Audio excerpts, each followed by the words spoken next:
can't keep those guys out there that long, so we desperately need some of those guys to step up and be ready and saw some improvement. What's it going to take for Miles Jones to kind of find a role in this offense you traveled up and try to bring it? You know, for a freshman to play, more than talent, it's how ready they are, how mature they are, how ready they are to attack everything and treat things like a pro.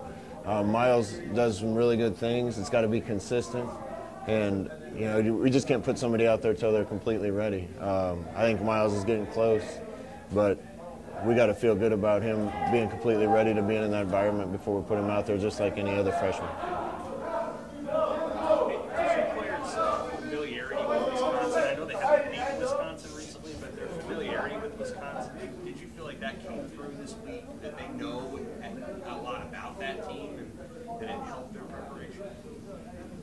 No, I didn't see that once. I'm not trying to be a jerk. You know, the familiarity comes. They play a defensive scheme that's similar to ours in some ways. They're odd against base people. I think we'll get some even nickel. It's some schemes that our guys are used to seeing. I don't know how familiar they are with the stadium or the personnel or anything like that. I got a lot of admiration for Wisconsin for what they've built up there. And I've said this often, they look a lot like Nebraska used to look, and that we want to look in some ways. So there's some things that I think will be familiar to the guys, but it's got to be a nameless, faceless opponent every week. And we're playing against our former selves. We just got to be better than we have been. You guys have talked about how against Colorado you guys had some success offensively because they run a similar defensive scheme. Have you used some of those concepts this week in preparing for Wisconsin? You know, we're going to be different every week. I think that makes us hard to prepare for. We can't do it quite as much as we want to this year because we got to make sure we can execute it well. But I think that did help us in the Colorado game to see at least a similar structure to what we've seen. And for at least part of the game, these guys are going to be in something that we're used to seeing. Ryan talked about the two guys behind Divine Ozebo practicing well this week.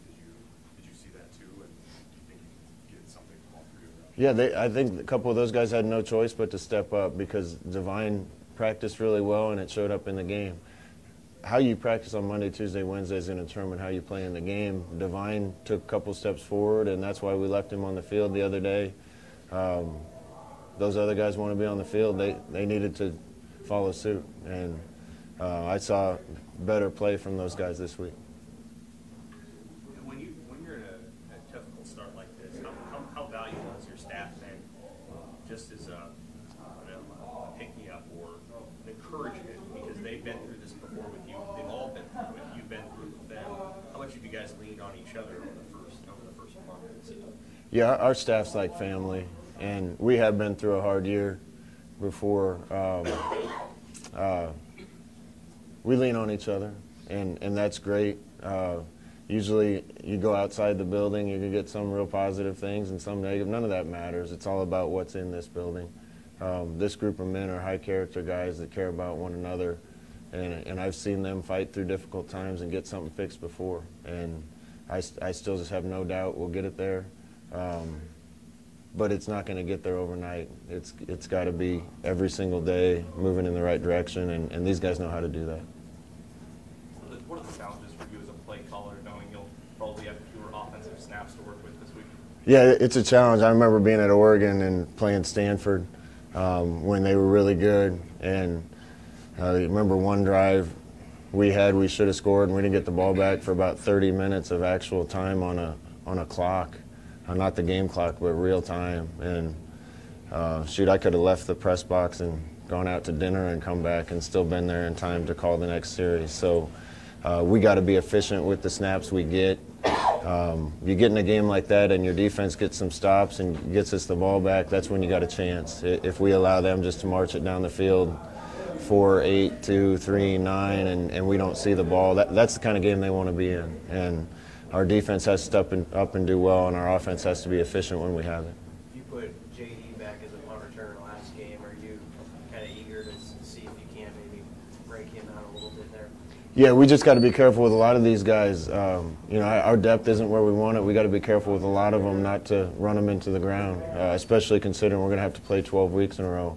JD has probably always been the best option to be back there.